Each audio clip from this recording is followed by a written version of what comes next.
டாஸ்மாக் மாதிரியே பல டிபார்ட்மெண்ட்லயும் மறுபடியும் சொல்றேன், கட்சி நிதின்ற பேர்ல அடிச்ச கொள்ளைய ஒண்ணு ஒன்னா கவர்மெண்டோட கஜானாக்குள்ளேயே கொண்டு சேர்த்துக்கிட்டே இருக்கிறாங்க. இப்பவும் சொல்றேன், மக்கள் பணத்துல இருந்து ஒரு பைசா கூட தொடமாட்டோம், தொடவும் விடமாட்டோம், தொட்டா விடமாட்டோம், இதுக்கு முன்னாடி தொட்டவங்களையும் விடமாட்டோம்.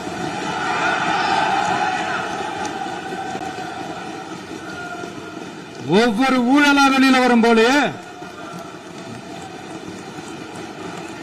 ஒவ்வொரு வேஷமா கலைஞ்சிரும் போலயே இங்க இருக்கிற நிறைய பேரு நடுங்கி போய் இதுல நம்ம மேல அவதூறு வேற. இப்ப புதுசா ஒரு வெப்பன் ஒண்ணு கொண்டு வந்திருக்காங்க. அது என்ன தெரியுமா? அவங்க தயவால தான் நம்ம ஆட்சி நடக்குதான். மக்கள் தயவால இந்த ஆட்சி நடந்துகிட்டு இருக்கு. மனசாட்சி உள்ள சக்திகளோட ஆதரவால இந்த ஆட்சி நடந்துகிட்டு இருக்கு.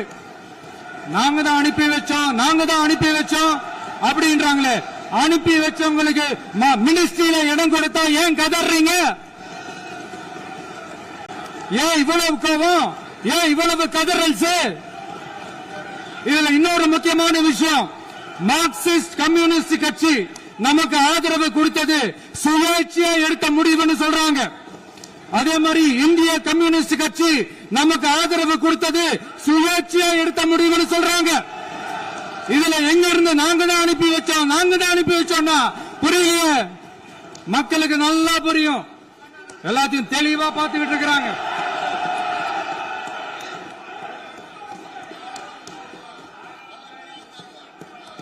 முதலமைச்சர் கண்டினியூ பண்ணலாம். மாண்பு முதலமைச்சர்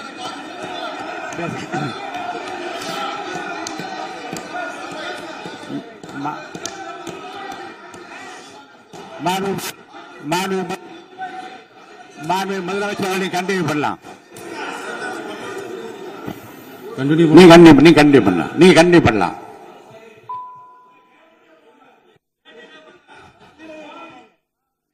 இந்த சமூக நீதி அரசுன்னு சொல்றவங்களை பார்த்து கேட்கிறேன், நம்ம பட்டியலின சகோதரர்களுக்கு எத்தனை அமைச்சர் பதவி கொடுத்தீங்கன்னு கொஞ்சம் சொல்ல முடியுமா?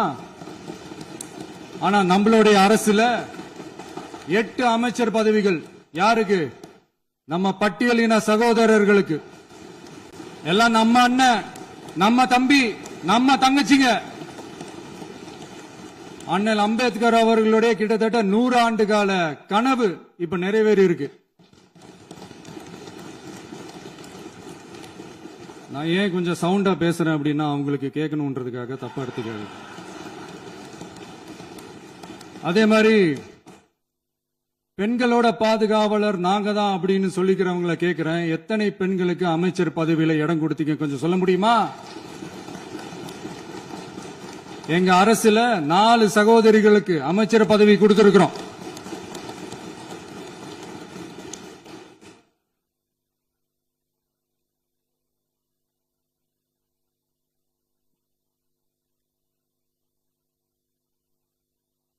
அதனால மக்களால் நிராகரிக்கப்பட்டு மக்களால் அகற்றப்பட்டவங்களுக்கு ஒண்ணு சொல்லிக்கிறோம், தப்பே செய்ய மாட்டோம், ஊழலே செய்ய மாட்டோம், நேர்மையா தான் இருப்போம், நியாயமா தான் இருப்போம் அப்படின்னு சொல்றவங்களால மட்டும்தான் கூட்டணி ஆட்சி அமைக்க முன்வரும். ஆட்சியிலையும் பங்கு, அதிகாரத்திலையும் பங்கு கொடுக்க முன்வரும். ஊழல்லையே ஊறி போனவங்களால இந்த கூட்டணி ஆட்சியோ ஆட்சியிலையும் பங்கு அதிகாரத்திலையும் பங்கு கொடுக்க முன்வராது. மெஜாரிட்டி இருந்தாலும் தரமாட்டாங்க, மெஜாரிட்டி இல்லனாலும் தரமாட்டாங்க. கேட்டா ரெடிமேடா ஒரு பதில் ஒண்ணு வச்சிருப்பாங்க, கூட்டணி ஆட்சியை மக்கள் விரும்ப மாட்டாங்கன்னு. அதே மக்கள் தான் இப்ப அவங்கள பார்த்து சிரிக்கிறாங்க. நான் பதவி ஏத்த அன்னைக்கு கொஞ்சம் டைம் அவகாசம் கேட்டேன்.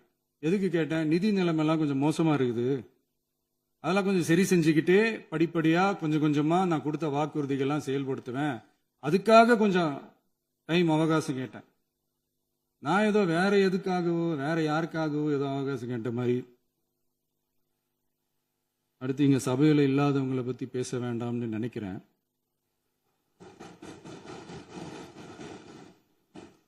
இங்க நம்மளை பத்தி அவதூறு பரப்புறதோட மட்டும் இல்லாம இப்ப நம்ம மக்கள் மேலேயும் அவதூறு பரப்ப ஆரம்பிச்சிட்டாங்க. மக்கள் நமக்கு ஓட்டு போட்டது தப்பான், குடும்பம் குடும்பமா நமக்கு ஆதரிச்சது தப்பான். இது இப்ப இல்ல, நான் சொல்றது எம்ஜிஆர் அவர்கள் காலத்திலிருந்தே. அப்பவே அவர் ஜெயிச்சப்போ அதே மக்களை தப்பு தப்பா பேசுறது. மக்கள் என்ன பண்ணிட்டாங்க, எம்ஜிஆர் என்ன பண்ணிட்டாரு, எம்ஜிஆர் என்ன இது பண்ணிட்டாரு. 50 வருஷமா ஒரே டெக்னிக்கா.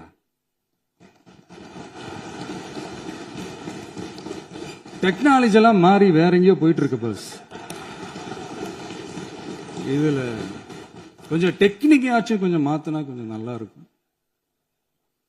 அதனால மக்களுக்கு யூஸ்ஃபுல்லா இருக்கிற மாதிரி இந்த ஆக்கப்பூர்வமான கருத்துக்களோ ஆக்கப்பூர்வமான யோசனைகளோ இருந்தா சொல்லுங்க, அதை நாங்க டெஃபரெண்டா எடுத்துக்கிறோம். ஆனா அதை விட்டுட்டு இந்த நக்கலு நையாண்டி சம்பந்தம் இல்லாத பேச்சு இதெல்லாம் பேசிட்டு அப்புறம் முதல்வர் பதில் சொல்லல, முதல்வருக்கு பதில் சொல்ல தெரியல அப்படின்னா அப்புறம் என்ன சோஃபா மாடல் ஆட்சியா? அது என்னன்னு புரியறதுக்கே எனக்கு ரொம்ப நாள் ஆச்சு. இந்த sofa set, table chair, teapoy, furniture பிசினஸ்லாம் வேற எங்க வெளியில போய் பண்ண சொல்லுங்க. அப்படி அந்த பிசினஸ் தான் பண்ணணும்னா நிறைய பிசினஸ் பண்ற மாதிரி வெளியில போய் பண்ண சொல்லுங்க, இங்க சட்டசபைக்குள்ள வேணாம். அதனால ஆக்கப்பூர்வமான கருத்துக்கள் இருந்தா சொல்லுங்க, டெஃபினட்டா அது சரியா இருந்தா நாங்க ஏத்துக்கிறோம். எனக்கு ஒரு குட்டி கதை ஒண்ணு ஞாபகம் வருது, சொல்லாமா? ஒரு ஊர்ல ஒரு பெரியவர் வெயில் ரொம்ப ஜாஸ்தியா இருக்குன்னு சொல்லிட்டு கண்ணுக்கு மேல கை வச்சுக்கிட்டு இப்படி சுத்தி முத்தி தேடிக்கிட்டு இருந்தாராம். அப்ப கூட இருந்த ஒரு சின்ன பையன் என்ன தேடுறீங்க அப்படின்னு கேட்டானா. அதுக்கு அந்த பெரியவர் சொன்னாரா, அது ஒண்ணு இல்ல தம்பி, உங்க அப்பா இங்கதான் இருப்பாருன்னு சொன்னாங்க, அதான் தேடிக்கிட்டு இருக்கேன். எங்க உங்க அப்பாவையா காணோம்?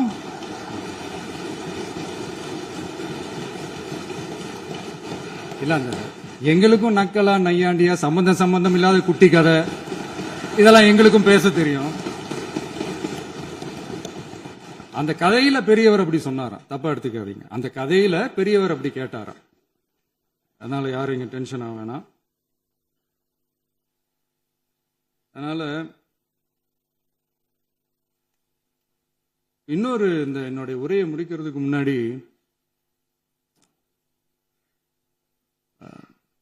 போயிட்டாங்க, பேசலாமா?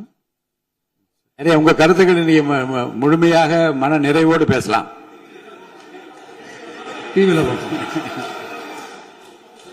சரி. அதான் 5 நிமிஷம் பேசுனதுக்கே கொளத்தூரி இந்த ஆட்டம் அடிச்சு பேசுனா அப்புறம் என்ன பண்றது? கடைசியா நான் இந்த உரையை முடிக்கிறதுக்கு முன்னாடி ஒரு முக்கியமான ஒரு விஷயம் பத்தி சொல்லணும். ஆளுநர் உரை அன்னைக்கு இந்த தமிழ் தாய் வாழ்த்துக்கு அப்புறம் தேசிய கீதம் பாடினது தப்பு, தேசிய கீதம் 2 முறை பாடினது தப்பு, அப்படி ஒரு நிகழ்வு இதுக்கு முன்னாடி இந்த சட்டசபையில நடந்ததே கிடையாது, அந்த மரபையே மாத்திட்டீங்க, இப்படி ஒரு பெரிய ஒரு போர் மாதிரி எதிர்கட்சியை சார்ந்தவங்க எல்லாம் சொன்னாங்க இல்லையா? அந்த மாநில உரிமை போராளிகளை, அந்த மரபு காக்கிற உரிமை போராளிகளை ஒரே ஒரு கேள்விதான் கேட்கணும். 2021 ஆகஸ்ட் 2 ஞாபகம் இருக்கா? Centenary celebration of Tamil Nadu legislature. அந்த ஃபங்க்ஷன்ல நம்ம முன்னாள் முதலமைச்சர் கருணாநிதி அவர்களோட கலைஞர் அவர்களுடைய கலைஞர் அவர்களுடைய புகைப்படத்தை மாண்புமிகு குடியரசுத் தலைவர் திறந்து வைக்கிற ஒரு ஃபங்க்ஷன். அந்த ஃபங்க்ஷன்ல national anthem followed by Tamil Thai Vazhthu அப்படின்னு அறிவிச்சது ஞாபகம் இருக்கா? அதாவது தேசிய கீதத்துக்கு அப்புறமா 2வது முறையா, நோட் திஸ் பாயிண்ட் மாண்புமிகு பேரவைத் தலைவர் அவர்களே, பிளீஸ் நோட் திஸ் பாயிண்ட். தேசிய கீதத்துக்கு அப்புறம் 2வது முறையாக தமிழ் தாய் வாழ்த்து பாடப்படும் அப்படின்னு சொன்னது ஞாபகம் இருக்கா? அதுவும் முத்தமிழ் அறிஞர் அப்படின்னு சொல்ற நம்ம கலைஞர் அவர்களுடைய அந்த புகைப்படம் வெளியிட்டு விழாவில் அவர் இருந்த இதே சபையில தமிழ 2வது இடத்துக்கு தள்ளினது யாருன்னு ஞாபகம் இருக்கா? அது மட்டும் இல்ல, அந்த தேசிய கீதத்தை நாட்டுப்பண் நேஷனல் ஆந்தம்னு சொல்லி அதே ஃபங்க்ஷன்ல கடைசியா ஃபங்க்ஷன் முடியும் போது செகண்ட் டைம் தேசிய கீதம் பாடினதும் ஞாபகம் இருக்கா? இதே அவையில் தான், அது அவை குறிப்பிலும் இருக்கிறது, இதே அவையில் தான் நடைபெற்றது. இந்த தக்க நேரத்தில் இந்த ஆதாரங்களை அளித்த மாண்பு முதல்வர்களுக்கு நன்றியை தெரிவித்துக் கொள்கிறேன். டவுட் இருந்தா இந்த புக்கை பார்த்து தெரிஞ்சுக்கலாம். அதனால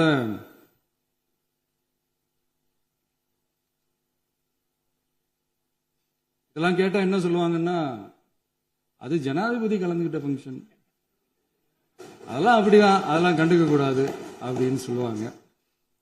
இதே மாதிரிதான் பேசுறது ஒண்ணு, செய்யறது ஒண்ணு, செய்யறது ஒண்ணு, பேசுறது ஒண்ணு. இதெல்லாம் மக்கள் பார்த்துக்கிட்டு இருக்காங்க. எலெக்ஷனுக்கு முன்னாடி தான் அப்படி செஞ்சுக்கிட்டு இருந்தாங்க. இப்ப எலெக்ஷனுக்கு அப்புறம் அதே தான் செய்யறாங்க. இந்த விஜயையும் சாமானியர்களின் உண்மையான சமூக நீதி அரசையும் அவமானப்படுத்துறதுக்கு தான் அவங்களோட அந்த பொலிட்டிக்கல் சீனியாரிட்டி அது பயன்படுத்துது போல. சரி, செய்யட்டும் செய்யட்டும், நல்லா செய்யட்டும். இப்போ ஆனாலும் நம்மளுடைய மாநில உரிமை, மொழி உரிமை, உத்தம புத்திரர் போல வேஷம் போடுற எதிர்கட்சிக்கு ஒன்றை மட்டும் ஆணித்தரமாக சொல்றோம். உங்களை மாதிரி தமிழ்னு சொல்லிக்கிட்டு, மொழி, பண்பாடு, கலாச்சாரம்னு சொல்லிக்கிட்டு ரெட்டை வேஷம் போடுறவங்க நாங்க கிடையாது. உலகெங்கும் வாழும் என் தமிழ் சொந்தங்களுக்கு நம்முடைய உத்தரவாதம் தமிழ் தான் எங்க உயிர் நாடி அப்படின்றத மறக்க மாட்டோம். இப்பவும் சொல்றோம், மாநில உரிமையில எப்பவும் உறுதியா இருப்போம். அதே சமயத்துல அரசியல் வேற, ஒன்றிய மாநில அரசுகளுக்கு இடையே இருக்கிற நிர்வாக அணுகுமுறை வேற. இதுல நாங்க ரொம்ப தெளிவா இருக்கிறோம். அதனால எங்களுக்கு பாடம் எடுக்கிறதா நினைச்சுக்கிட்டு உங்க வேஷத்தை நீங்களே கொஞ்சம் கொஞ்சமா கலைச்சுக்கிட்டே வர்றீங்க, மறந்துடாதீங்க. அப்புறம் நேத்து எதிர்கட்சி தலைவர், மாண்புமிகு எதிர்கட்சி தலைவர் பேசும்போது நிறைய பேசினாங்க. அதுல ஒண்ணு மட்டும், அரசு சொல்றதா நினைச்சுக்கிட்டு நம்மள இன்டைரக்டா ஈவில் அப்படின்ற அந்த வார்த்தையை யூஸ் பண்ணாங்க. எனக்கு ஒண்ணுதான் சொல்லணும்னு தோணுது. ஈவில்ஸ்னு டெவில்ஸ் பேசக்கூடாது.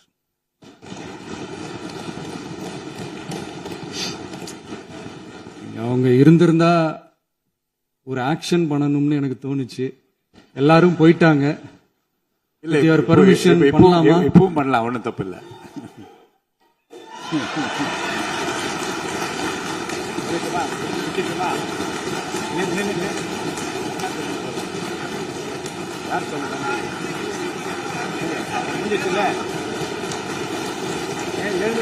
சொல்லுமா?